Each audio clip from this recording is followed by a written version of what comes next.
bueno, cuando son las 10 de la mañana con 12 minutos, estamos recién partiendo. Hoy anoche no dormí nada. ¿Por qué? Con insomnio. Y mucha gente me escribía, yo también estoy con insomnio, Por estrés. Por estrés. La porque crispación de la sociedad genera efectos psicológicos negativos. estamos acercándonos a Navidad y siempre que eso sucede, roban mucho, y en mi barrio roban mucho. Y anoche se robaron una bicicleta y sonaron las alarmas. Funcionó la seguridad comunitaria súper bien, pero ya me escucho bien por si acá. Pero funcionó la seguridad comunitaria, pero yo me desvelé. ¿Escuchamos bien? Ahora sí. ¿Sí? ¿Qué pasó? ¿Algo con los audífonos? El mío está al máximo, está todo bien. Muchas gracias, señor director Gonzalo Villarroel, nuestro director que venía a preguntarme si estaba todo bien. ¿Cómo está usted mejor, Rodrigo? A ver, habla. Sí, 1, 2, 3, 4, 1, 2, 3, 4, 1, 2, 3, 4. Ahí está. Muy bien, ya perfecto, sí. A propósito de tu emergencia de seguridad ayer, me acordé del capítulo de Los Simpsons cuando se hizo cargo de la seguridad del barrio. ¿Te acuerdas tú, no? No. Se llamó Super Escudo. ¿Ya? Y al final se hizo cargo de la policía porque lo hacía mejor que la policía. Pero se corrompieron. ¡Ah! Y ahí volvió el jefe Gorgory. El poder corrompe. Exactamente, Claro. exactamente. Super Escudo. Mira, están diciendo aquí, necesitamos apoderados de Boric en Hualpén. Tenemos 90 de 224. 224 mesas seguramente son en Hualpén y necesitan más apoderados de mesas. También en algunas comunas de Santiago hay algunas que ya están listas. Providencia, Ñuñoa, San Miguel. Extraordinario. Perdón, me llegó un mensaje de texto al celular. Hola, soy José Antonio Cas. No, ya, por favor, qué pesadilla. No. ¿Está ahí en serio? Sí, y te invito a que te atrevas por un futuro en paz. No leas eso. No es necesario. Es que, además está mal escrito. Oye, gracias Con por mucho alguien me está mayúscula. diciendo que le gustó mi polera. Esta polera es de Rosita Beas. La pueden buscar en internet, en Instagram, y dice despinochetízate, que es una frase que acuñó Yamel El Tit en una mesa de las que sobren. Entonces yo Yo me encontré que era acuerdo, demasiado sí. fantástico que Claro. además fuera esa frase. Yo me que acuerdo había de eso. salido en un programa que hicimos con Yamel El Tit, que además tiene una muy buena columna en La Voz de los que Sobran. Yo les recomiendo buscarla. Oye, ayer se transformó ya esto del examen de Boric, francamente, en una especie como de... No sé cómo llamarlo. La verdad es que es demasiado cómo se tergiversa todo. O sea, yo creo que él ni siquiera tenía que hacerse un examen De nada. De nada, No, ¿cachai? pero Claro, de hay que- nada. Claro, pero yo creo que tenemos que ya estar acostumbrados, y nosotros que estamos en ese espacio intermedio entre la gente y los actores principales de esta historia política, tenemos que saber matizar. Porque pasara lo que pasara, los partidarios de Kast lo iban a llevar al fango. Hubiera sido examen de pelo, hubieran pedido de orina. Es de orina, piden de pelo. Nunca es suficiente. Se aplica la máxima que les conté ayer. Too much is not enough. Demasiado no es suficiente. Entonces, acá no hay que pescar ya. Porque cualquier tema, desde la lista que sea, los tipos la van a llevar al lugar donde ellos mejor se desenvuelven. El barro. Exacto. Y así ha sido. O sea, de verdad que es impresionante. A mí eso también me provoca como yo creo, el insomnio, que la discusión es estéril. O sea, de verdad, es que esos periodistas que tanto reclaman porque Boric le dijo así como, oye, esa pregunta mala leche al periodista de Bio Bio, ayer se hicieron un festín en Radio Bio. Y uno no puede sentir rabia hoy por hoy. Yo también entiendo que a lo mejor ahí podría haber guardado una compostura mayor y a lo mejor sacaba réditos de eso. Pero es natural, es connatural al ser humano, cuando se siente vulnerado, reaccionar. Y acá tampoco fue agresivo, simplemente le hizo ver un punto de vista. Claro. Ya cada cual podrá tener su opinión, algunos dirán, yo he escuchado grandes periodistas que dicen, no, si la pregunta es válida, puede que sea válida también. Pero aquí me da la impresión de que no se trata solo de la pregunta. Hay un permanente intento de desprestigio y de duda sobre todo al accionar que Radio Bio Bio ha encabezado sobre Gabriel Boric. Entonces este es un elemento más de una serie donde el trato ha sido muy distinto con José Antonio Kast. Entonces uno puede entender desde el humano también que ha tenido esa reacción, que la pudo haber evitado, pero que tampoco me pareció violenta. Violentas son otras cosas. Claro, para nada, concuerdo contigo. Y ahí tenemos una nota que hicimos que se llama Abrir cuentas bancarias y regresar dinero desde Panamá. La deuda de Kast con Boric tras el examen de drogas del Frente Amplista. Porque si vamos a estar rasgando vestiduras por lo que hace o deja de hacer uno u otro, recordemos que Boric dijo: yo me hago el examen. A todo esto, examen que se hizo en la UC Christus y que tuvo que hacer un comunicado de prensa. Y así todos dudan. Es que te juro, empezaron a decir que Felipe van a involucrar Kelsen. después al rector Sánchez, más o menos. Claro. Y a ese nivel están llegando, porque dudar de una de las instituciones de salud más importantes de este país, que ha dado muestras de seriedad en su trabajo. Bueno, insisto, acá lo que ocurra, lo que puedan sacar ventaja, lo van a tomar y lo van a llevar a la letrina. Pero nosotros no vamos a la letrina con ellos. Claro. Entonces, lo que quería decir yo es que si finalmente creen que Boric tenía que... O sea, si Boric se hizo el examen de pelo, ¿por qué José Antonio Kast no abre sus cuentas bancarias? ¿O no, Hassan? ¿Qué fue Sí, lo que exactamente. quedaron? Es un debate tan ridículo. Volviendo al tema de tu insomnia, ¿no? Hay mucha crispación en la sociedad, hay mucha tensión para las personas que estamos más politizados. Al final esto llega a ser lamentablemente una especie de partido de fútbol donde hay fanáticos de los dos equipos y para ellos es de una tensión enorme, y hay muchas personas que no son fanáticos de ningún equipo que están cada vez menos interesados en el debate, y eso tiene que ver precisamente con la farandulización y la poca seriedad de todo lo que se está discutiendo. En un momento donde tenemos que recuperarnos de la pandemia, de la cuarentena, de la crisis internacional porque hay un problema con la cadena global de producción, ¿cierto? Hay barcos que están atrapados en puertos, no están llegando productos en Chile, por ende los costos aumentan, la gente tiene que pagar el gas que sube cada día más. ¿Y qué estamos hablando ahora?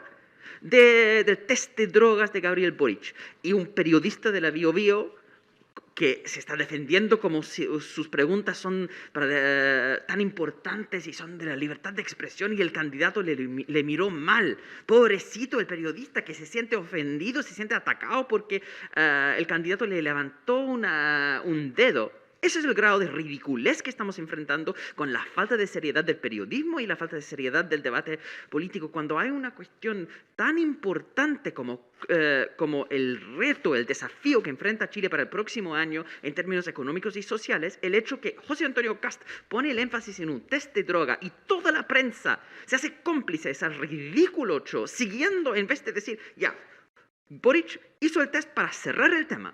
No. Ustedes quieren seguir indagando en la estupidez. Es culpa de ellos. Y claro, no preguntan por el tema de la elusión tributaria, que es más relevante, por lo menos. Porque ahí está gran parte de los problemas de financiamiento que tiene el Estado chileno. Si ustedes están esperando para una operación, ¿cierto?, en el sistema público, y dicen, no, las filas son interminables, o el tiempo de espera es interminable, no puedo tener el examen sino en 6 meses más, o el año próximo, o 2 años más. ¿Por qué pasa eso? Porque no hay plata en el sistema. ¿Y por qué no hay plata? Porque gente como José Antonio Kast no pagan los impuestos. Eso sería una buena pregunta, pero Matías del Río no pensaría en hacer esa pregunta. Jamás.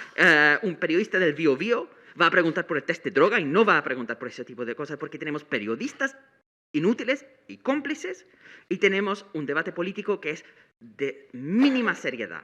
Entonces tensiona mucho cuando hay temas importantes que no estamos conversando y cuando uno está constantemente respondiendo por ridiculeces. Entonces los que están involucrados, los que somos involucrados en la burbuja política y nos importa el futuro del país, estamos constantemente hablando de ridiculeces, y eso es lo que cansa, que uno busca un debate de ideas y uno termina con esto. Y esto es un juego intencional de la prensa, porque le interesa a los dueños del Bio Bio conversar de ridiculeces para que no tengan que enfrentar la realidad, que tienen demandas laborales por prácticas antisindicales y porque no quieren pagar impuestos. Entonces, por supuesto, conversemos más de si los candidatos han estado tomando drogas, conversemos más de si... no, estamos atacando las tradiciones más importantes de Chile, como el rodeo. Eso es lo realmente importante. Y ojo, ese lo culpo tanto al comando de Gabriel Boric como a la prensa, porque no debemos estar hablando de esos temas. Nunca debe haber sido un punto fundamental del programa poner en cuestión estos temas que son tan secundarios cuando estamos enfrentando una crisis tan importante y tan difícil. Eso es lo que cansa, la estupidez profunda. Van a tener que dar explicaciones, sea quien gane en algún momento de la historia, estas personas. Concuerdo contigo, Hassan. Y dicen por aquí, en Facebook, Lina Rebolledo dice, no caer en la trampa, quieren controlar el contenido de la campaña. Claro. Y Margarita Moll dice, yo encuentro que los periodistas son súper chantas. Por ejemplo, ¿por qué no le preguntan a Kast cómo va a ver a Krasnov? Ese tipo de cosas no lo hacen. Pero sí aparece la Seremi de Salud, Helga Balic, y afirma que la toma de muestra antidroga de Gabriel Boric no fue declarada en la entrevista epidemiológica y quienes tomaron la muestra no fueron declarados contactos estrechos. No, y no tenían por qué serlo, porque el personal de salud, si tiene... O sea, es que aquí es como que me da una rabia enorme, porque si el personal de salud tiene las medidas, que todos suponemos entonces que el personal de salud tiene las medidas, ¿verdad? Sí. Adecuadas, no son considerados contacto estrecho. Porque si no estaría todo, imagínate la cantidad de personal de salud que sería cuarentena con los que trabajan solo directamente con los enfermos de COVID. Por algo ellos no son, y de hecho está en el articulado que en su minuto sacó la Seremía respecto a la definición de contacto estrecho. De hecho, lo tengo acá, por eso lo quiero mandar, mientras tú comentas. Entonces, esto simplemente, o sea, para mí esto ya es una muestra de intervencionismo desatado, descarado, donde hay funcionarios que son funcionarios de salud, por lo tanto que tienen una función más técnica, más de misión que de política, Mira, dispuestos a mentir. Eso no lo puedo entender. Dice lo siguiente, para el personal de salud se considera como contacto estrecho de un caso SARS-CoV-2 con variante Delta a la persona que brinda atención directa a un caso confirmado por un trabajador de la salud sin los EPP recomendados, mascarilla de tipo quirúrgico y protección ocular. Y si se realiza un procedimiento generador de aerosoles de mayor riesgo, protección ocular y respirador N95 o equivalente. Es decir, una persona que está con sus protecciones EPP normales no es considerado contacto estrecho. Entonces, ¿qué está haciendo la Seremía de Salud? Bueno, intervencionismo electoral, que es lo que ellos están acusando de parte de Michelle Bachelet. Sí, y la diferencia es que Bachelet ejerce su derecho ciudadano de expresar una opinión sobre el candidato que quiere apoyar. En contraste, lo que está haciendo la Seremía de Salud está generando, una vez más, dudas acerca de las prácticas del candidato y al final usando su autoridad en cuanto encargado de política sanitaria para cuestionar. Eso es el intervencionismo, porque una cosa es que Michelle Bachelet como ciudadana expresa una posición política, otra cosa es que una autoridad, haciendo su trabajo de autoridad, que es proteger la salud pública en el contexto de política local, ocupa ese poder para atacar políticamente a un candidato. Es muy distinto, eso realmente es intervencionismo político, porque ocupa el papel que es ser representante del Estado chileno para hacer política partidaria, mintiendo y generando dudas y toda esta estupidez que una vez más estamos hablando, parte de la campaña de noticias falsas, que es realmente es triste, aunque no tan sorprendente, ver cómo la prensa empresarial es cómplice de una estrategia que es una cadena de generación de noticias falsas, que empieza con las redes sociales, que empieza con afirmaciones contundentes, no, que Gabriel Boric violó las reglas sanitarias, que Gabriel Boric está drogado, que inventaron una ficha falsa médica, que inventaron muchas cosas con afirmaciones tajantes que son evidentes mentiras.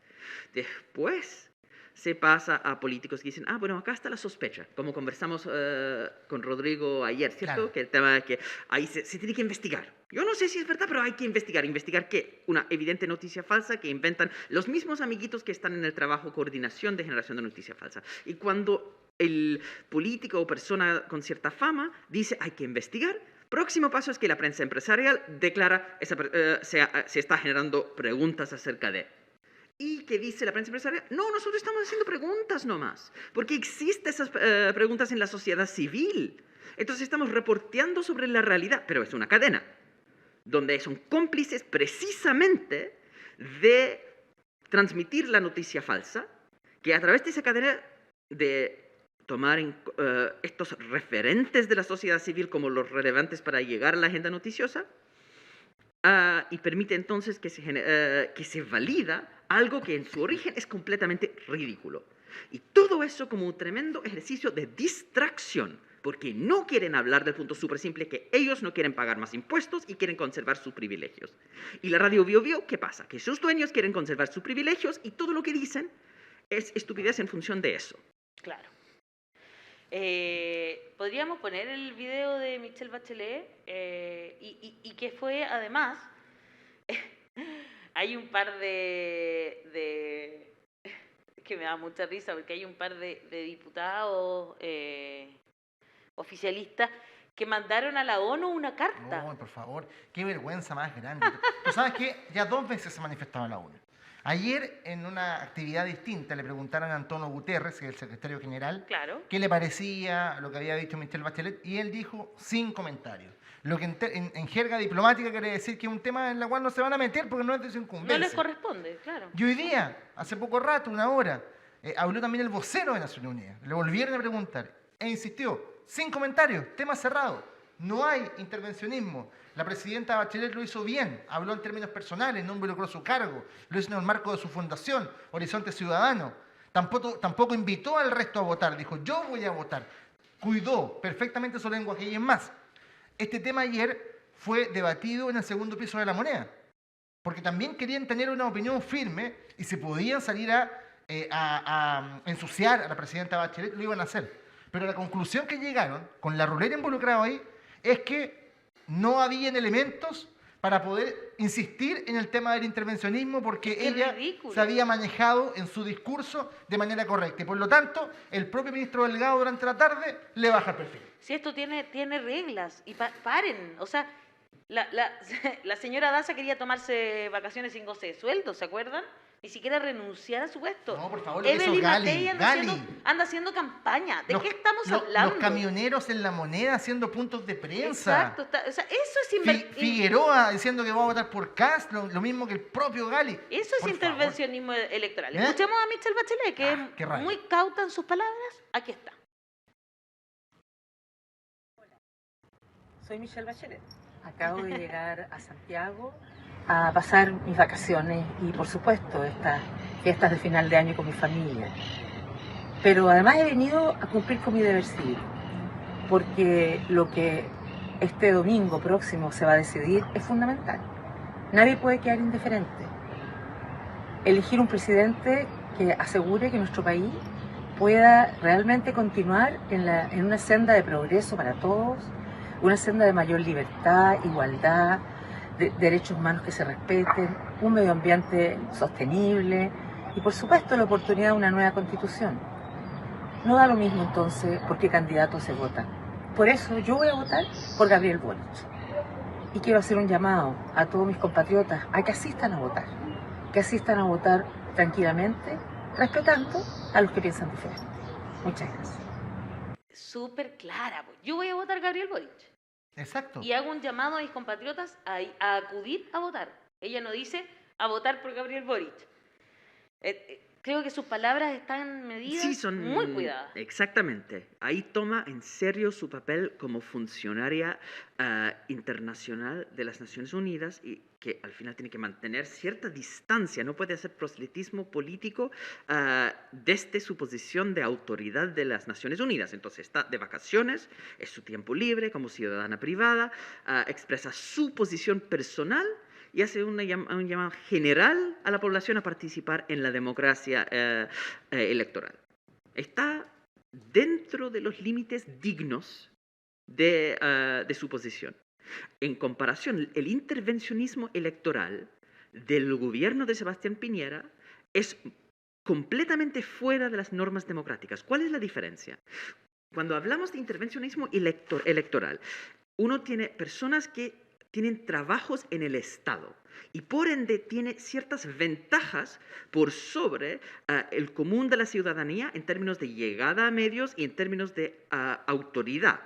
Entonces, en una situación electoral, deben prescindirse del debate porque no deben usar la ventaja de incumbente, la ventaja que ellos ocupan espacio en el Estado actualmente, para tratar de permanecer en esas posiciones. Eso es el problema con el intervencionismo electoral, que está perfecto que en un debate las personas ocupan su conocimiento, su posición privada acerca de los candidatos y todos los temas, pero no deben usar recursos de todos los chilenos y la autoridad del Estado para expresar sus posiciones. De la misma forma, Michelle Bachelet, en cuanto ciudadana, incluso en cuanto expresidenta del país, del Partido Socialista, puede hablar acerca de un candidato o una candidata, pero no puede como autoridad de las Naciones Unidas. Eso es lo que tiene que separarse. Y se nota que lo hizo. Parte Exactamente. diciendo estoy de vacaciones. Hola, soy Michelle Bachelet. Eso es muy gracioso, como si alguien no la cachara. Hola, soy Michelle Bachelet. Vota, o sea, estoy aquí en mis vacaciones y también para cumplir con mi deber cívico, ¿no? Precisamente, además este enfoque en lo republicano, en participar en las elecciones, no es una renga partidaria de voten por este candidato porque lo más vacante. No, es una expresión muy sobria de su preferencia y una descripción general, genérica, digamos, de la importancia de los sistemas de democracia representativa en comparación cuando el Seremi Salud de un intervencionismo súper evidente. Lo que están tratando de hacer es instalar la mentira de la noticia falsa, y con todo este juego del test de droga es tan evidente lo que están haciendo, y ahí están usando la autoridad del Estado. No hay ninguna separación. Es un uso sesgado de la autoridad del Estado para perjudicar a un candidato. Eso es intervencionismo. Eso sí es intervencionismo, estoy súper de acuerdo. Y hoy día quiero aprovechar de decirles que hoy vamos a tener invitados que son realmente de lujo para seguir analizando estas temáticas. Por un lado, va a estar con nosotros Marco Kremerman en algunos minutitos, ¿verdad? Para que analicemos también todo esto que pasó ayer en el famoso programa de Franco Parisi, po. Hicieron el Bad Boys. Y Qué bueno que no pasó nada. Y lo vieron 80.000 personas. ¿Y cuánto vieron acá? Es bajo, porque estuvo 200.000 cast en su mejor momento, pero no estuvo Boric, ese es el punto. Claro. Y aparte que yo creo que, sin haberlo visto completo, porque no lo toleré, No, es que imposible, yo creo en eso, ¿no? se ratifica yo creo que esa intuición que tuvo Boric y que fue bien asesorado de que esto podía ser una encerrona. Entrevistaron a economistas partidarios de Kast que destruyeron su programa, expertos en salud que hicieron lo mismo, lo maltrataron verbalmente por parte de Parisi, sin decir abiertamente de que ellos apoyaban a Kast. En esa mesa se hicieron varias insinuaciones que lo dejaban bien claro. Entonces yo creo que hay sospechas más que fundadas de este acuerdo, el cual motivó finalmente que Boric no estuviera presente ahí. No sé si están así. Yo creo que sí. ¿Tú crees que no hay acuerdo? No, yo tengo muchas dudas porque desconfío profundamente de Gino Lorenzini, que es la fuente de esa información, y es una persona que peleó con Parisi y eso genera mucho de la explicación de muchos de sus comentarios. Ahora que Franco Parisi está apoyando a Casta, es muy claro, es muy intencional en el programa, hicieron un plan para criticar con mala fe toda la propuesta de Boric y están tratando de bajar lo más posible su apoyo. Pero eso podría ser el resultado del ninguneo de Boric, de no haber ido al programa. Entonces no debemos confundir causa con efecto, que esto podría ser no evidencia que Boric debe haber rechazado la invitación, puede ser evidencia que Boric debe haber ido, porque si hubiera ido quizás la actitud habría sido distinta. Y yo creo que hay mucha mala leche, mucho enojo de Parisi, producto de la decisión de Boric de primero no ir y después encararle el tema de la pensión alimenticia. Entonces habla desde su rabia por esas acciones. Y en un contexto de campaña electoral, generar rabia de una persona que igual sacó la tercera posición es una estrategia muy arriesgada. Solo digo eso. Como soy... Es que lo que pasa es que de verdad lo de ayer fue vergonzoso, Hassan. Sí, concuerdo. Era muy, ¿cómo decirlo? Una cosa que lo único que hizo fue denostar. Obvio. Denostar. Yo creo que está bien. Que no haya ido. ¿Sí? Sí. No, pero estos ataques no lo ves como la mala leche típica de... Porque Parisi es muy... Bueno, yo soy analista, puedo decirlo. Parece muy matón es un matón. Claro, entonces, si tú atacas al hombre alfa de la masculinidad tóxica y todo eso, ¿qué va a hacer? Va a atacar más. Si tú atacas a una persona de ese tipo, obviamente que la respuesta va a ser... Es que yo en creo que esa lo habían onda. atacado igual. Sí, lo había atacado, pero la Lo pregunta es, habían ¿cuál es la atacado. mejor forma de desactivar esos ataques y tratar de llegar a la población, que el sector, una sección importante de la sociedad, que cree, tanto, lamentablemente, en la figura de Parisi, pero positivamente en ciertas ideas de él que podrían ser interesantes y útiles para la superación del modelo neoliberal que tenemos? ¿Cuál es la mejor forma de desactivar y ganar adeptos? Porque eso es el trabajo de un político. Es que no sé si habría provocado un cambio, porque los que lo estaban viendo era gente de cast, evidentemente, entonces no va a provocar ningún cambio, es como tratar de convencer por redes sociales. Para mí eso es el punto. Y la gente que entró, que era de Boric, entró para decirle a Parisi que pague la pensión alimenticia Hubo noticias de eso, ¿ah? o que hable sobre... Sí, hubo noticias sobre eso. O que hable... Pero solo quería decir una cosa. Señor Parisi se va a tener que hacer cargo de haberle dado su apoyo a Kast. Y lo que significa. Y hoy tenemos un invitado muy especial, justamente que tiene que ver con lo que significa que la persona que nos gobierne sea una persona que tiene componentes fascistas en su programa. Y de eso vamos a conversar hoy con Jan Willis. Él fue diputado LGBTI en Brasil y tuvo que huir de Brasil por las amenazas que recibió de la extrema derecha. Sí.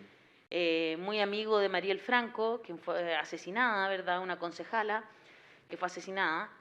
Y con él vamos a conversar porque hoy las fake news y esta guerrilla comunicacional es justamente lo que él quiere desmenuzar, como diría el mismo Parisi, que es, a mí me parece un personaje patético, encuentro fantástico como mujer que no haya ido Gabriel Boric. Para mí eso tiene mucho más valor.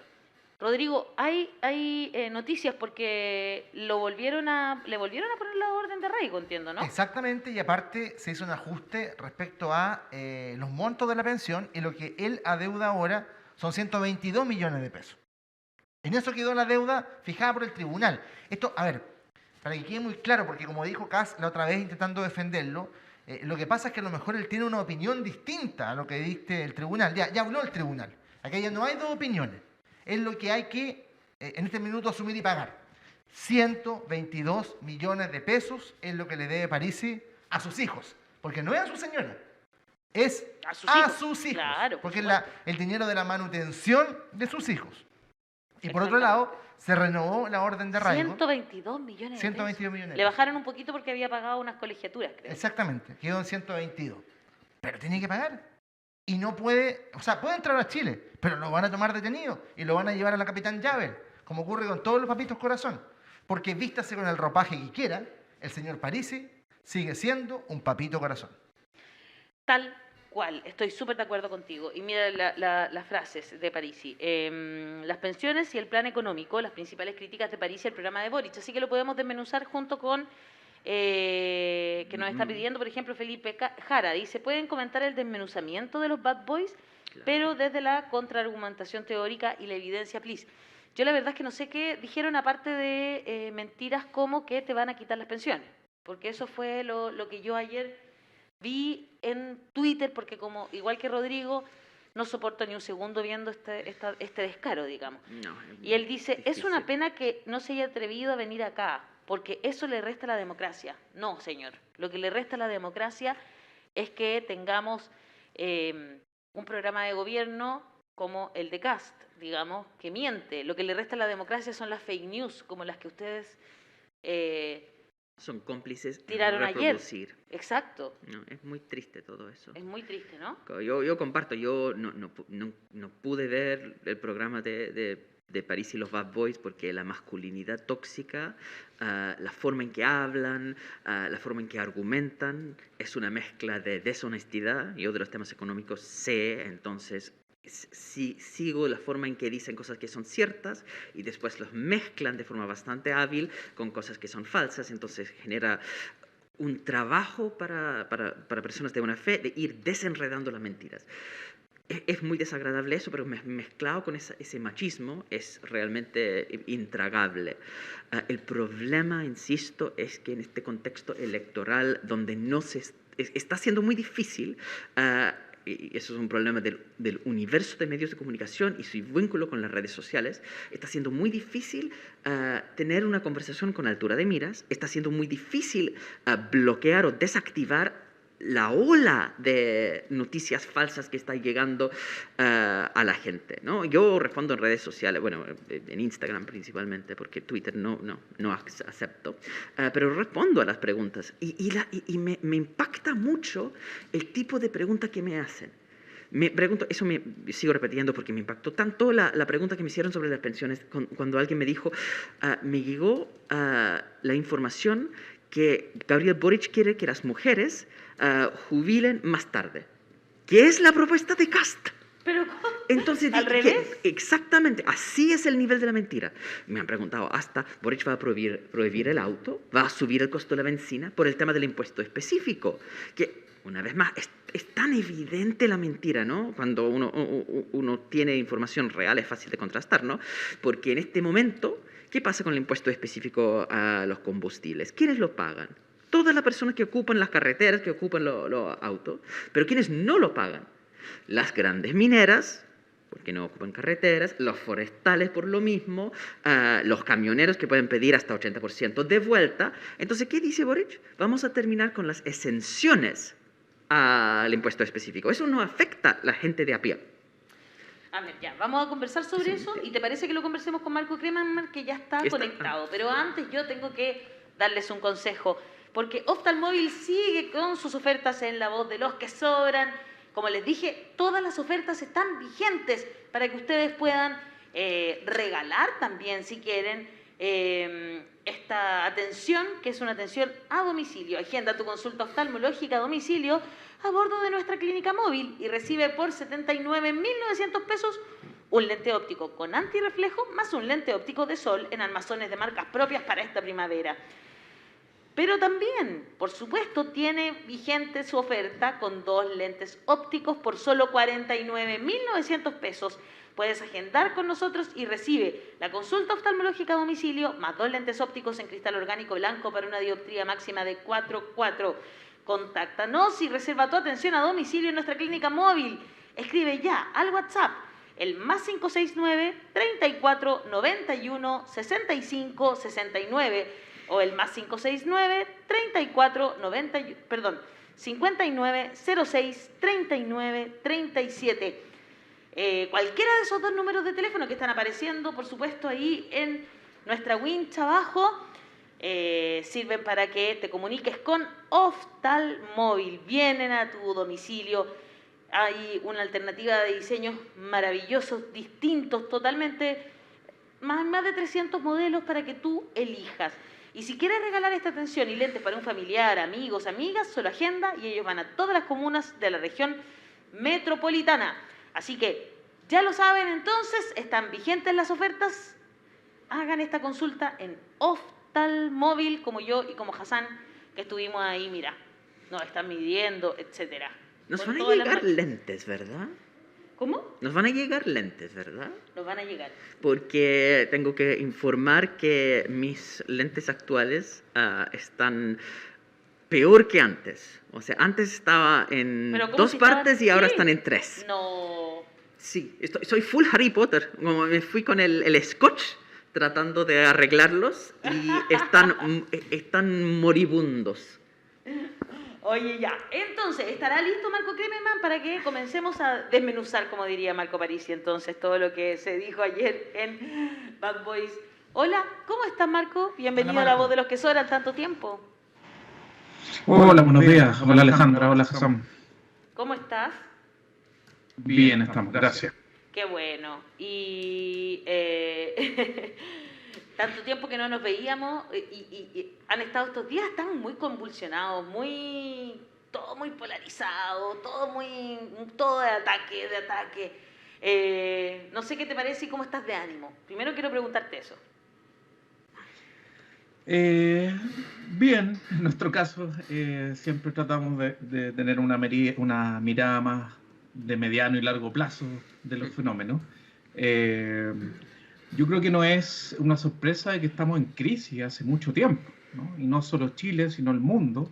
Y por tanto, en momentos de crisis, desde nuestro punto de vista, pasan muchas cosas que nos sorprenden, que no nos gustan, donde se ven cosas bien complejas, ¿no? Situaciones que probablemente generan que las personas se desmotiven, que sientan miedo, que se atemoricen, mucha incertidumbre a nivel general, no solo por la realidad económica, que está atravesando distintas realidades en Chile y en el mundo, sino por la realidad política, social, cultural, la pandemia. Por tanto, claro, cuesta a veces mantener tranquilidad o mantener un análisis más con perspectiva histórica y de mediano y largo plazo, pero creo que al mantener un diagnóstico más largo en el tiempo, quizás no estamos tan felices cuando suceden cosas que a veces se desvanecen en corto tiempo, ni estamos tan tristes cuando pasan estos fenómenos donde en las últimas semanas al menos se escuchan muchas declaraciones que no se ajustan a realidad, y donde no hay debate de ideas, ¿no? Donde lamentablemente no se confrontan ideas, no se confrontan puntos de vista, los debates se tornan superficiales, y eso impide que las condiciones materiales de vida y subjetivas de vida de las personas puedan mejorar. Muy cierto. Hassan, parte tú porque estábamos empezando como a armar Sí, esto. a entrar un poco de desmentir un poco esa avalancha de noticias falsas, ¿no? Yo estaba hablando del tema del impuesto específico, donde cuando el candidato Boric dice vamos a eliminar las exenciones para que los empresarios paguen un impuesto que no están pagando en este momento, que toca a todos los ciudadanos, ahí la noticia falsa es que va a subir el impuesto para los ciudadanos de a pie, y no es así. Pero hablando más en general de la reforma tributaria, se está cuestionando mucho esto que se ha resumido en el 8-8, ¿no? Subir la carga tributaria 8 puntos en 8 años. Se está generando la idea que eso va a asfixiar la economía, que no es posible, que nunca se ha hecho en ninguna parte del mundo, etcétera, etcétera. ¿Cómo ve eso, Marco, la posibilidad de hacer una profunda reforma tributaria para financiar el Estado y para también hacer que Chile sea un país menos desigual? Efectivamente, cuando uno revisa cómo ha sido el debate en las últimas semanas, el debate de alguna manera se ha alejado del debate profundo de las ideas, y también es un debate que ha estado encubierto o cubierto desde mi punto de vista con ciertos procesos de temor, de moderación, de tratar de mostrar de que lo que se promueve, sobre todo de la candidatura de Gabriel Boric, no es una locura, es viable. Yo quisiera decir algo al respecto, ¿no? Chile hace más de 20 años, ¿no? Estamos hablando de incluso yéndonos más atrás del siglo actual, ¿no? Desde el año 98 aproximadamente, que tiene la misma carga tributaria. Eso es una anomalía el capitalismo mundial, ¿no? Vale decir que un país con un PIB per cápita que era menor de la mitad de la que tiene hoy, recaudaba en promedio, esto ha tenido vaivenes, un punto más, un punto menos, 20% del PIB hace más de 20 años. Recuerden las declaraciones del expresidente Ricardo Lagos, que salió aplaudido por los empresarios, entre otras cosas. Él permanentemente se queja y se ha quejado de que no se le permitió hacer muchas cosas. Y una de sus principales quejas es que no pudo aumentar la carga tributaria. Y él dice, bueno, es imposible que un país pueda aumentar el gasto público, que pueda generar derechos sociales contundentes a nivel de países que tanto nos gusta imitar o mirar, si es que no aumentamos la carga tributaria. Entonces, esa es la primera anomalía, ¿no? Un programa de gobierno que no plantee un cambio en la estructura tributaria, primero para hacerla más progresiva, porque en Chile es regresiva. ¿Qué significa eso? Que la principal fuente de recaudación no es el impuesto a la renta de quienes más ganan o el impuesto a las utilidades que generan las empresas o el impuesto a los altos patrimonios, sino que son los impuestos indirectos, como el IVA y otros impuestos específicos que gravan más proporcionalmente a los sectores medios y más pobres porque no tienen capacidad de ahorro. En general, el año pasado la estructura de esos impuestos fue 53% de la recaudación total, y los países de la OCDE el promedio es 20 puntos menos, 30, 32%. Entonces hay que recaudar mejor y hay que recaudar más. el promedio de carga tributaria en la OCDE es de 33-34% del PIB, y en Chile el año pasado cerró en 19%.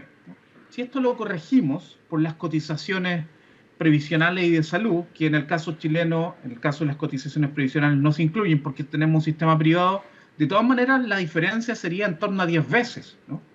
No es correcta la comparación, como yo he visto, de quienes dicen, no, si corregimos y sacamos las cotizaciones, el promedio OCDE es 23 y Chile es 19-20. Esa no es la comparación correcta. Porque entonces, en Chile, perdón, Marco, es falso cuando Kast dice que nosotros estamos por sobre el promedio de la OCDE y que él quiere bajar la carga tributaria justamente porque para ponerse a la altura de la OCDE. O sea, está mintiendo cuando dice eso. Claro, eso no corresponde, ¿no? La única, en términos de argumentativos, lo único que tendría razón, o habría cierta línea argumentativa, es decir que los impuestos a las utilidades de las empresas son más altos que el promedio de la OCDE, pero con una salvedad importante. En la mayoría de los países de la OCDE, los sistemas tributarios están desintegrados. Esto quiere decir que las empresas pagan impuestos por sus utilidades y después los dueños de esas empresas, como personas naturales, aparte pagan sus impuestos.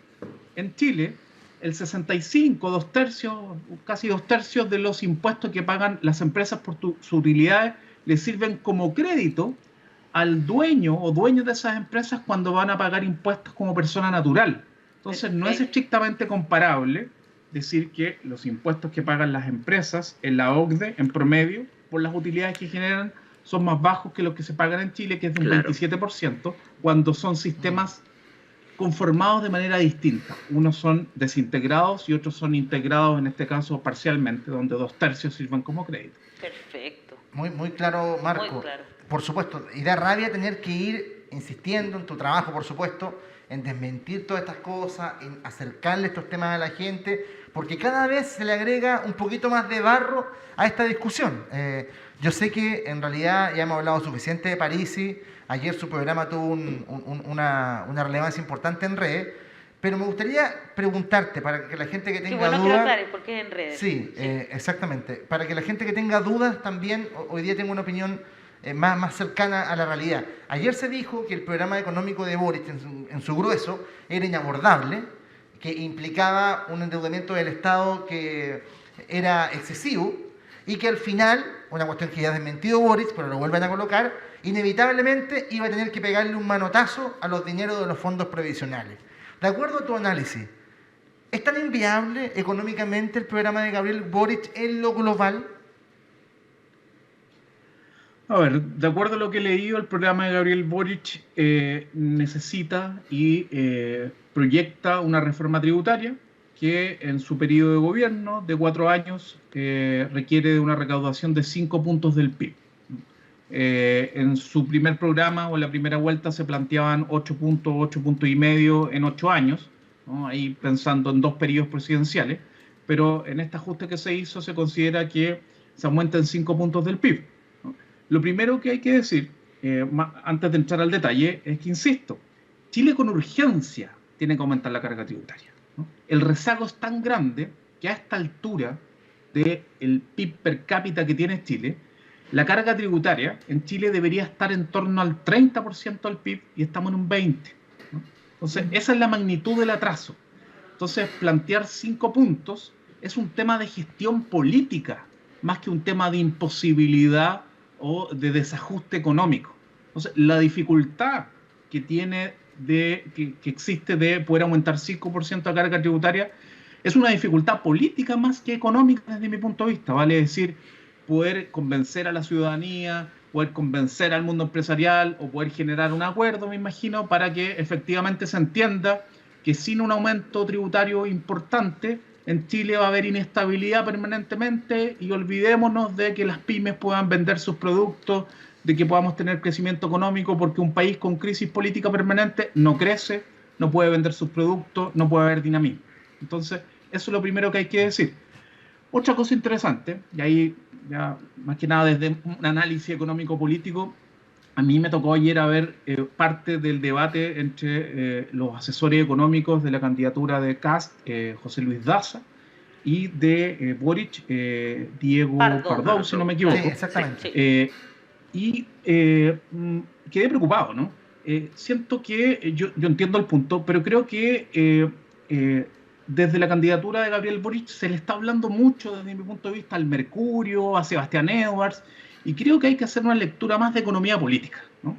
Hablarle más al pueblo, ¿no? Hablarle más a las personas y lo que se necesita, lo que es urgente y lo que es parte del sentido común. Porque si no va a ser muy difícil en esos debates, si es que damos los ejemplos de Grecia o de Turquía, que sí, por ejemplo, generaron un aumento tributario importante, cuando estamos hablando de otros periodos, de otras realidades, y no estamos poniendo sobre la mesa que Chile tiene un rezago gigantesco que no tenían esos países necesariamente.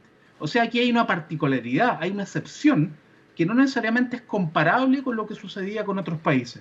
Entonces, muy importante, es muy difícil, ¿no? Y otra cosa es como con guitarra, sin duda, la gestión política para impulsar una reforma tributaria va a ser compleja, pero acá lo que se tiene que lograr es que las personas de mayores ingresos paguen más impuestos, que es algo obvio que en Chile no pasa. La tasa efectiva de impuestos, la tasa, el porcentaje, que pagan los sectores de mayores ingresos en Chile es más baja de la que pagan los sectores medios y más pobres, ¿no? Porque como no tienen capacidad de ahorro, todo lo pagan en IVA. En cambio, los sectores que tienen capacidad de ahorro pueden eludir impuestos y muchos de ellos también evaden, ¿no? Las estimaciones de IORRAT, por ejemplo, dan cuenta de más de 7% de evasión en impuestos a la renta y el IVA. Y por tanto, es muy importante que las personas se enteren de esa realidad. No es posible, ¿no?, que don Juan o la señora Juana terminen pagando más impuestos que el señor Luxich, el presidente Piñera o el señor Polman. Eso, desde mi punto de vista, es muy importante de comunicar. Qué importante lo que tú estás diciendo, porque ayer también se utilizó ese mismo argumento, ¿verdad?, al que tú haces referencia, para nuevamente burlas, nuevamente tirar barro, como decía claro. Rodrigo. Entonces, es súper importante que hablemos del sentido común. Y mucha gente nos está escribiendo, ¿no es cierto? Dicen, estamos haciendo puerta a puerta, que Marco nos entregue algunos tips para eso, digamos. Por ejemplo, Verónica Contreras dice, Marco Kremerman, un especialista de primer nivel en YouTube. Bruno Leiva dice, Seco Kremerman explica clarito, y Fabián Pérez dice, Hassan y Marco podrían hablar del debate de los asesores económicos, que era justo lo que estaba diciendo Marco, de los candidatos ayer en CNN. Me preocupan los antecedentes del 8% con ejemplos como Argentina, Turquía y Grecia, que fueron justamente el tema que yo estaba diciendo, que se ridiculizó muchísimo, Hassan. Sí, es súper difícil cuando un académico enfrenta un debate político porque no entiende que no está con altura de mira. Es muy interesante el ejemplo de Grecia, dicho sea de paso, porque la crisis en Grecia no es porque hicieron una reforma tributaria. Hicieron una reforma tributaria porque antes se generó mucha deuda, producto precisamente de no haber hecho antes el aumento de impuestos. Entonces, es realmente un buen ejemplo, académicamente hablando, para decir, en situación de si uno no hace reforma tributaria, uno puede terminar en crisis. Y a pesar de eso, uno igual puede generar un aumento en la recaudación y eso ayuda a solventar problemas de desequilibrio fiscal. Es un ejemplo, de hecho, bastante, entre comillas, neoliberal. Es la respuesta conservadora frente a una crisis de deuda, aumentar mucho los impuestos para pagar a los financistas internacionales. Y se ha vuelto como en este debate ridículo porque al final el contrincante es un financista rentista de cero seriedad académica. Se ha vuelto así como, no, están proponiendo generar crisis. Las medidas para resolver crisis se están diciendo como si fuera causa de crisis. Es como cuando en el comienzo del siglo XX la gente atacaba a los médicos cuando había plaga, ¿no? Asociaban plaga con la llegada de médicos. Claro. Eso es, entonces, cuando uno habla de estas políticas de solución, dicen, no, eso causa la crisis, porque la gente confusa causa efecto. Y eso lo ayuda el señor Daza, un tipo que está ahí para defender a los privilegios de su sector financiero. Y al final los asesores, yo creo que no es un problema de conocimiento económico, lamentablemente no saben que en un debate sucio hay que ser mucho más duro y no ir constantemente matizando, como muy bien dice Marco, para complacer al Mercurio, para no parecer radicales. No, hay que interpelar a esa gente. Y yo estoy súper de acuerdo con, al final, lo que está diciendo Marco, ¿no? de que en Chile hay un rezago importante. La ley de Wagner, para los que están escuchando, que pueden buscar, que normalmente cuando los países aumentan sus ingresos, aumenta el tamaño del Estado. Y eso es lo que no ha pasado en Chile precisamente por esa política del lobby de los grandes empresarios, y es algo que debe cambiar para que Chile llegue al promedio, para que Chile sea un país convencional de un capitalismo moderado. Eso es lo que está buscando. Pero hablar de la ley de Wagner, enseñar a un tipo como Daza de esas cosas, es muy difícil, porque como siempre digo, ¿no? Es muy difícil explicarle a alguien algo si su salario depende de no entenderlo.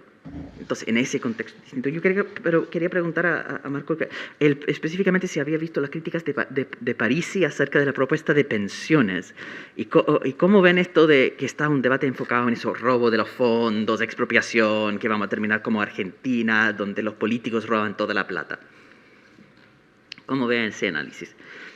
Sí, solo un pequeño comentario con lo que decía Hassan al final. Efectivamente, esa es la anomalía, ¿no? Que uno espera o se da así, que los países en un sistema capitalista, en la medida que se hacen más ricos, que crecen, van recaudando más, va aumentando su carga tributaria, y en Chile llega pegada, ¿no? Inmóvil en más de 20 años. Claro. Por tanto, ¿qué ha pasado? Que ha aumentado el endeudamiento del Estado. Y si en el año 2006 eso teníamos porque una deuda pública se recauda bruta, menos en el fondo, ¿no? Donde llevaba tanto tiempo pegado, digamos.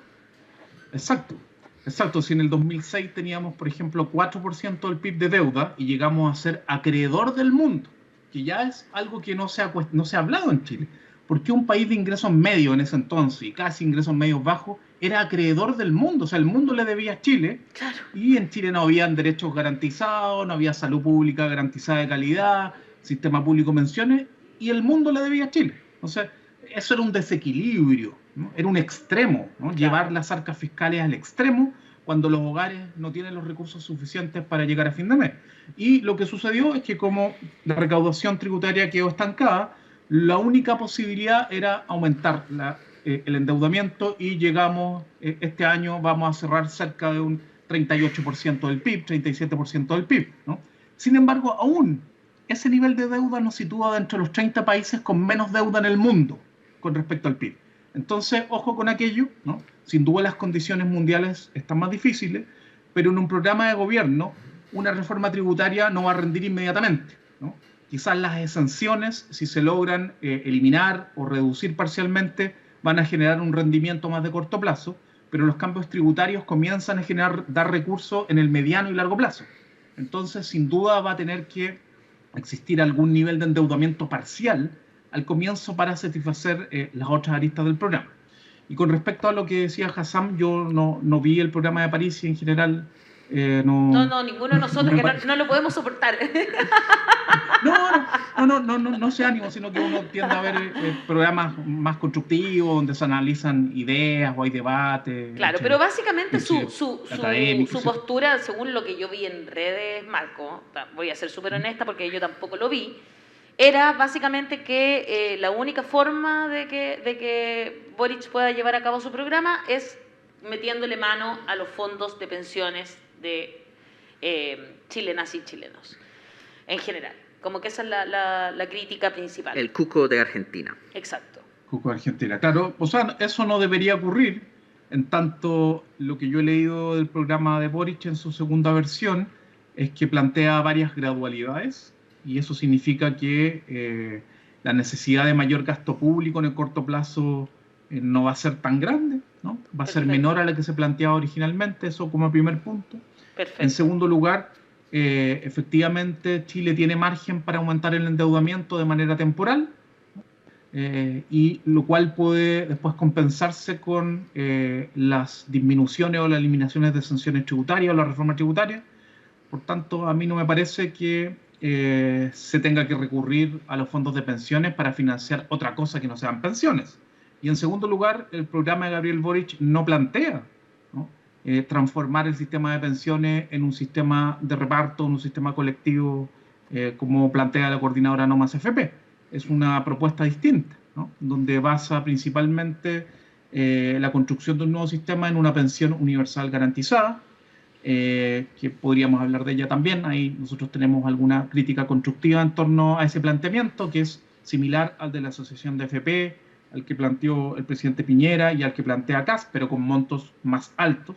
Claro, son 250.000, ¿no? 250.000 creo que es. Exactamente, 250.000. Ayer, según la tercera, vamos a ver si es así, se planteaba que los coordinadores del programa de pensiones de Boric planteaban que iba a haber una gradualidad, que para el 20% más pobre de los jubilados sería inmediato llegar a esos 250.000 pesos como pensión piso, y con lo que acumulen en sus cuentas individuales podrían aumentar su pensión, y para el resto de los quintiles irían aumentando en términos graduales hasta que se complete el plan de gobierno. Perfecto. Vale decir, por ejemplo, el 20% restante de los jubilados del segundo quintil a lo mejor comenzaría en 220, no queda claro todavía eso, y así, y el último quintil llegaría el último año, por ejemplo, a completar los 250.000. Entonces, esos son impuestos generales, y se plantea con gradualidad, y por tanto, en la medida que hay cierta gradualidad y la reforma tributaria rinda más adelante, eso se podría financiar, más un componente de deuda al comienzo. Pero de ninguna manera el programa de Boric plantea transformar el sistema de ahorro individual inmediatamente en un sistema de ahorro colectivo, lo cual hay que decir y hacer la pedagogía de que cuando se dice que se va a pegar un manotazo a esos ahorros, de que se van a robar la plata, es inmediatamente que los analistas chilenos le están diciendo a los políticos, ciudadanos, analistas y a la historia del pueblo alemán, a la historia del pueblo austriaco, uruguayo, español, y de todos los países del mundo prácticamente, que roban, ¿no? Porque así funcionan los sistemas de pensiones. Estructuralmente funcionan, sino únicamente, principalmente con un componente de seguridad social intergeneracional, lo que se conoce como un reparto, pero no un reparto puro, donde toda la plata que ingresa inmediatamente se gasta en pensiones, de quienes cotizan activamente se gasta en pensiones, y donde nadie está discutiendo esta plata es mía, yo no tengo por qué compartir la plata con otros, porque lo que se entiende es que si vivimos en un mismo país y en una misma sociedad, estamos compartiendo riesgos, vale decir, se habilita la posibilidad de que cada persona pueda ayudar a su padre, madre, tíos, tías, vecinos, vecinas, compañeros de trabajo a construir sus pensiones y así hasta la eternidad. Esa es la construcción histórica y el logro histórico de los sistemas de seguridad social. Que esos sistemas pueden ir teniendo problemas si hay que corregir sus parámetros, da cuenta de un sistema de reparto moderno que pueden tener un fondo de reserva técnica que va haciendo cálculos actuariales para ir renovando los parámetros cada cierto tiempo.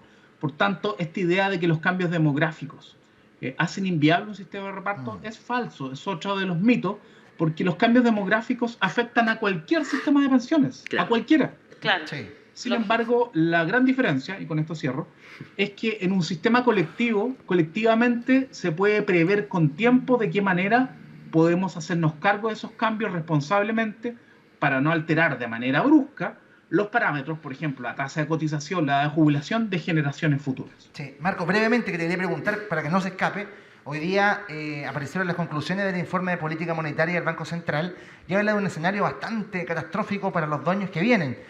Sitúa el crecimiento para el 2022, entiendo, entre el 1.5 y el 2.5, pero para el 2023 prácticamente un decrecimiento, 0.5, máximo 1. ¿Cómo ves ese escenario? ¿Cómo lo lees tú en tu forma, en tu lenguaje? Bueno, ese es el Chile real, ese es el Chile de los últimos 15 años, donde la capacidad de generar crecimiento en el mediano y largo plazo, aislando los shocks transitorios, terremotos, pandemias, guerra, eso es lo que se llama el PIB tendencial, un concepto que para muchas personas a lo mejor era extraño, pero el PIB tendencial es la capacidad de generar crecimiento económico dejando de lado los shocks transitorios, vale decir, si no hubiese ninguna pandemia, guerra, ¿cuánto podría crecer Chile? ¿No? Lamentablemente, esa es la realidad chilena hace mucho tiempo. El PIB tendencial viene bajando en caída libre y se proyecta que de aquí al 2025 no se supere el 2%. Y ahí nuevamente vamos a los cuestionamientos al modelo de acumulación, porque Chile no tiene, desde mi punto de vista, un modelo de desarrollo, sino que solo un modelo de acumulación, que es muy distinto, al cuestionamiento de que ya no podemos seguir haciendo lo mismo. Lo que hicimos en décadas pasadas permitió generar crecimiento, reducir la pobreza estadística mirando solo un indicador, ¿no? Pero generó altos niveles de desigualdad, las cuales no se han reducido si miramos la desigualdad con registro administrativo del Servicio de Impuesto Interno, alto nivel de endeudamiento y bajos salarios, ¿no? Y explotación del medio ambiente. Esa matriz productiva que fue generando crecimiento con costos importantes, bajos salarios, alto endeudamiento, altos niveles de desigualdad y explotación del medio ambiente, no da para más, ¿no?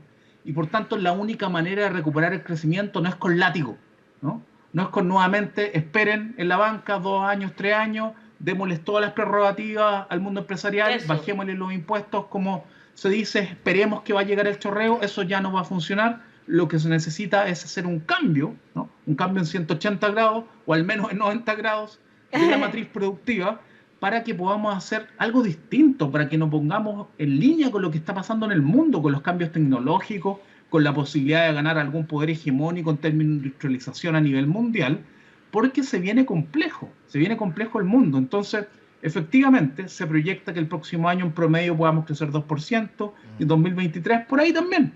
La única manera de subir 3, 4% es que cambiemos las cosas, comencemos a cambiar la forma en que hemos realizado las cosas últimamente. ¿Por qué? Porque no solo es importante crecer y volver a crecer, sino crecer bien, ¿no? Porque al crecer bien vamos a poder crecer sostenidamente en el tiempo. No sacamos nada con crecer 2 o 3 años si eso va a perjudicar la posibilidad de crecer sustentablemente en los próximos periodos. Voy a hacer una pregunta estilo debate. Ya. ¿Abogada del diablo, dices? No, lo que pasa es que justamente que me acuerdo que alguien le hizo esa pregunta a Boric en el último debate, que era como que le decían como, usted quiere, no sé, otro tipo de crecimiento, no quiere explotar el medio ambiente y quiere subirle los impuestos a los empresarios. ¿Y qué hace? Lo que pasa es que esto se ha desvirtuado tanto que la pregunta desde el sentido común, Marco, por todas las fake news que andan dando vuelta, es como, ¿cómo vamos a poder pagar todo esto y además mantener nuestros empleos? Si al final es eso, la gente quiere trabajar y estar tranquila y tener un sueldo a fin de mes que le dé una pequeña tranquilidad, ¿no? Y no quiere incertidumbre, y eso es al final.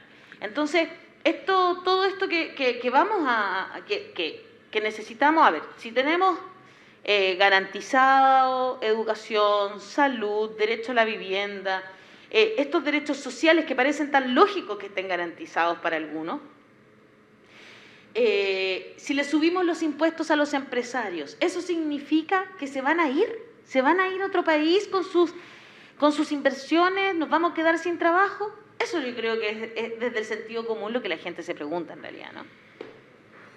Exactamente, y sin duda hay que hablarle a los hogares, a las personas, porque efectivamente hay mucha incertidumbre, hay mucho miedo.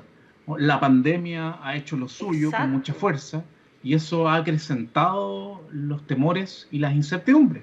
Pero también me imagino que hay esperanza que podamos vivir en una sociedad mejor. Entonces, creo que es importante hablar de lo material y también desde lo emocional y lo subjetivo. Desde lo material, sin duda, no es posible hipotecar a cualquier costo la posibilidad de que una persona tenga efectivamente un empleo, que ojalá ese empleo sea estable y que gane un salario suficiente para que pueda llegar a fin de mes sin tener que endeudarse. Pero creo que el clivaje importante es el siguiente, ¿no?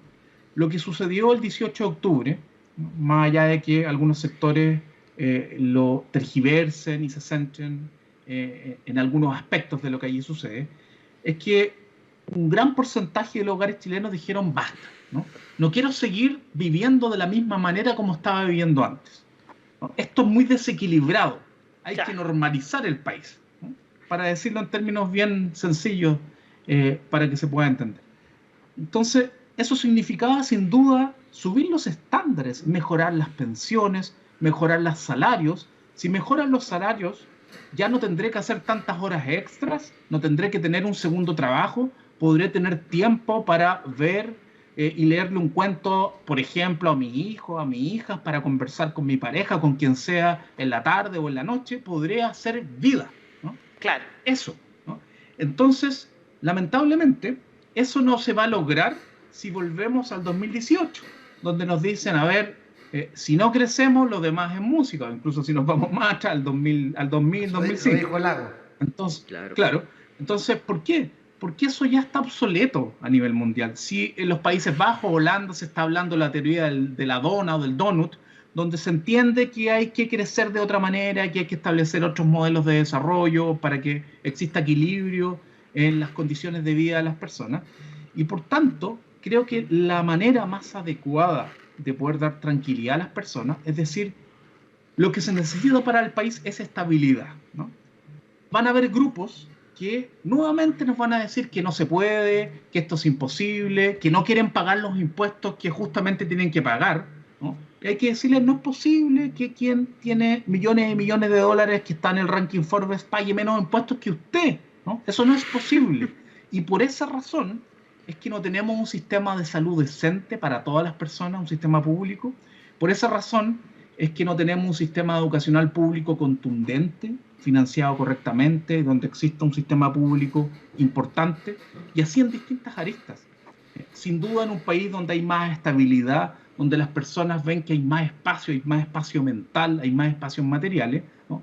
Va a haber más tranquilidad y eso va a permitir que se reactive la economía, ¿no? Si a eso lo acompañamos de un ejercicio responsable de las cuentas fiscales, porque esa disyuntiva de que del mundo de quienes quieren las transformaciones es puro desorden y no miran la inflación, les da lo mismo los ajustes fiscales, es incorrecto. Si no, pregúntele a los hogares. En los hogares hacen malabares para administrar su presupuesto, ¿no? Así es. Saben lo que es la economía, la economía, la administración del hogar. Por tanto, hay que conservar siempre esa responsabilidad para que efectivamente el crecimiento le llegue a todas las personas, ¿no? Pero eso es lo que hay que transformar. Hoy día, lamentablemente, si no se hacen los cambios, no se van a poder crear empleos de calidad. Con esto cierro. Se han recuperado hartos empleos en relación a los empleos perdidos desde el año pasado. Todavía hay más de 600.000 que recuperar. Pero de esos empleos creados, el 57% son informales. Y eso no se ha informado, ¿no? No se ha dicho, ya hemos recuperado harto empleo, hay que retirar los estímulos fiscales como el IFE, etcétera. Pero no se ha dicho que el 57% de los empleos creados desde la pandemia, desde el pic de la pandemia, son informales. Muy importante. Marco Kremenmark, como siempre, clarísimo y didáctico también, para que puedan utilizar aquí lo que hemos conversado, ¿no es cierto? Aquellos que están haciendo puerta a puerta, que están saliendo a las calles, que quieren conversar con sus familias y desmitificar muchas de las cosas que se dicen en redes sociales o en conversaciones banales o que les llegan por WhatsApp, usted ya sabe. Así que un abrazo, Marco, muchas gracias por estar esta mañana en La Voz de los que Sobran. Un abrazo, que estén muy bien, buen día. Tú también, chao, chao. Y gracias a la Fundación Sol por siempre estar informando de una manera muy didáctica también, con súper buena la forma en que comunican las cosas. Muchas gracias, Marco, chao, chao. Gracias, chao. Oye, muy interesante, ¿verdad? Espero que empiecen a difundir esa forma de desmentir la campaña de noticias falsas. Al final se está instalando la idea que hacer una reforma tributaria de hacer que Chile sea un país típico, más cerca del promedio OCDE, es lo extremista. Llegar al promedio es extremista. Alejarnos del promedio es algo moderado, razonable. ¡Qué mundo al revés! Y eso es porque hay una campaña cómplice de empresarios que quieren proteger sus privilegios. Aquí estábamos hablando, ¿no es cierto?, de economía, del bolsillo, de lo que día a día a usted le preocupa, por supuesto, que es llegar a fin de mes. Pero también hay cosas que son muy importantes y que tienen que ver con los valores que como sociedad queremos defender. Y es dentro de lo que mismo que decía Marco, ¿no? Sí. No puede haber ciudadanos de dos clases. No puede ser que usted pague más impuestos que alguien que aparece en la lista Forbes. Y tampoco puede ser que las personas tengan que irse de sus países cuando son amenazadas por quienes están gobernando. Es lo que pasó en Brasil con Bolsonaro, con especie de socio de Kast, ¿verdad?, que es una real amenaza para nuestro país. Y es lo que pasó con Jan Willis, diputado LGBTIQ+, quien tuvo que irse de su propio país por las amenazas que constantemente le hacía la ultraderecha. Amenazas que terminaron con la vida de Mariel Franco, que no son un chiste, ¿verdad? Y por eso esta mañana estamos con Jan, tremendo invitado. Queremos agradecerte primero, Jan, que te vemos ya en imágenes, estar acá esta mañana. Yo sé que tú no conversas con cualquiera porque también da miedo conversar con cualquiera cuando han pasado cosas como las que estamos conversando. Así que bienvenido a La Voz de los que Sobran. Muchas gracias, Jan Willis, por conectarte esta mañana con nosotros. Hola, Jan. Muchas gracias a vosotros por haberme invitado. Yo voy a pedir disculpas porque no hablo castellano, hablo portuñol. Entonces espero que yo me haga entender en esta mezcla extraña entre portugués y castellano. Gracias, buenos días a todos los que están participando, a tus oyentes o seguidores, como decimos ahora. Estoy aquí para hablar contigo sobre ese tema tan preocupante que es la violencia política perpetrada por la extrema derecha contra lideranzas de minorías, contra defensores de los derechos humanos y más que, y una violencia política que tiene no solamente la característica de las amenazas de muerte propiamente dita, sino también la destrucción de la reputación por medio de la mentira sólida y campañas de difamación. Se te entiende muy bien con tu portuñol, así que te agradecemos también. Y si tú no nos entiendes algo, nos preguntas y tratamos de que podamos comunicarnos bien. Vale. Me encanta, entiendo que estás hoy en España justamente haciendo un estudio sobre estos mensajes de odio y lo que se provoca en las redes sociales. Yo como comunicadora, tú también eres comunicador. Ambos estuvimos en programas también de otro estilo de entretención. Entiendo que tú estuviste también en Gran Hermano, en un reality. Y a veces yo creo que este cruce que nosotros tenemos desde la política hacia la entretención nos hace entender bastante bien ese lenguaje que se está utilizando en las redes sociales. Pero lo difícil es entender cómo enfrentar esas mentiras, esos mensajes de odio. ¿Qué es mejor a veces? No sé si pasarlos de largo, burlarlos de ellos, o de frentón, decir, esto es mentira, esto no es real, y me están tratando de difamar. Son como que la solución todavía no la veo, ¿no? No sé cuál es. No sé si tú has llegado a alguna conclusión o también estás todavía analizando. No, estoy todavía analizando, pero hay cosas que podemos hacer, ¿no? Estamos lidando con un cambio muy profundo en las estructuras de comunicación que tiene repercusión en nuestras estructuras cognitivas. Las campañas de odio y de mentira llevadas a cabo por la extrema derecha interpelan a los sujetos en prejuicios que ellos tienen muy arraigados, como decir, están con prejuicios que son muy profundos y muy inconscientes, ¿no? Entonces los sujetos tienen prejuicios acerca de la raza, acerca de la sexualidad de la gente, y la derecha ha encontrado una manera de interpelar a estos prejuicios que tiene que ver con el modelo de funcionamiento de las plataformas de comunicación. Entonces, Facebook, Twitter, Instagram operam a partir de um algoritmo, não, que vai construindo em torno da pessoa uma burbuja em que ela consome o mesmo conteúdo, habla com a gente que pensa igual, e este algoritmo entende cada vez mais como a mente, a psique desta pessoa funciona, quais são seus medos, quais são suas fragilidades. Assim que a extrema-direita ha dirigido propagandas específicas a estes grupos de pessoas ou a esses indivíduos, não? Então, é difícil para nós outros que somos as vítimas da mentira nos quedarnos de braços cruzados. Temos que fazer algo. Então, sim, devemos desmentir sempre. Não podemos deixar que uma mentira siga sem um contraponto. Aunque este contraponto não tenha o mesmo alcance, há que pôr o contraponto em circulação.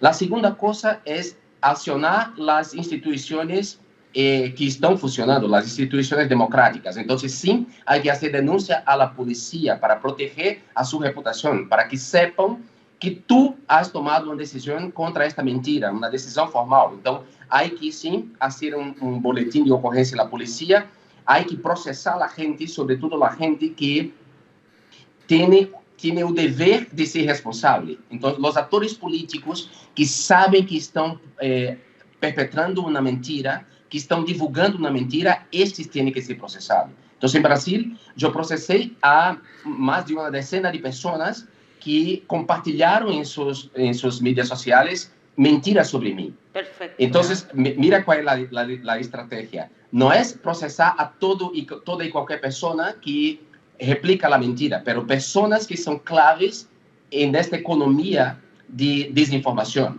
Então, claro, políticos com cargo, pessoas da prensa, pessoas com visibilidade que compartilham a mentira, aunque seja processada. Depois, não comente a los insultos, não? Se a gente se põe a insultá-la em Twitter, por exemplo, não comente a este insulto, porque quando comentas, tu estás dando uma informação ao algoritmo. Então, o algoritmo sabe o que te afeta. E, portanto, os perfis robôs te atacarão justo neste ponto, poniendo ofensas que te desestabilizam emocionalmente. Então, o que pode dizer é que tu não deves curtir, não deves comentar, não deves sequer bloquear. Em Twitter, silencia apenas. Vai ao botão de silenciar, claro, e lo silencia. Perfecto. É importante. Agora, o tema de desmentir é fundamental. Há que desmentir, há que pôr a verdade em circulação. Aunque a campanha de ódio tenha mais plata, e claro, a extrema-direita viene poniendo mucha plata en sus campañas de odio, como se pasó en Brasil, ahora está se pasando en Chile con este candidato nazi, ¿no? Aunque ellos ponen plata, nosotros tenemos que poner otros discursos en circulación. Y tenemos que ser pedagógicos, sobre todo pedagógicos, porque hay una generación que no sabe lidar con los medios sociales, ¿no? Y que cree que todo que está en la internet es verdad. Entonces, tenemos que ser pedagógicos y también nos apropiar de un lenguaje más como dizer, de entretenimento, a linguagem do meme para ser o desmentido, não? Vou dar um exemplo para ti. Havia um meme que circulava muito a menudo em las mídias sociais em Brasil, que é Batman dando uma tapa en la cara de Robin. Sí, claro. Sí. Claro, acá también, sí, se usa mucho ese meme. Sí. Exacto, es un meme. Entonces, por ejemplo, yo puse en circulación un meme que empezaba así. Robin decía, bueno, ¿has escuchado la última cosa que hizo John Willis? Entonces Batman lo daba un tapa y decía, para de creer en fake news. Eso es una mentira. Bueno, entonces hay que utilizar esta lenguaje, ¿no? para poner la verdad en circulación. Muy interesante. Qué bueno eso. Utilizar finalmente su mismo lenguaje. Claro. El mismo lenguaje que ellos utilizan. Totalmente, estoy pero muy de acuerdo. Jan, gusto en saludarte y muchas gracias por estos minutos que nos estás regalando, que son miel pura.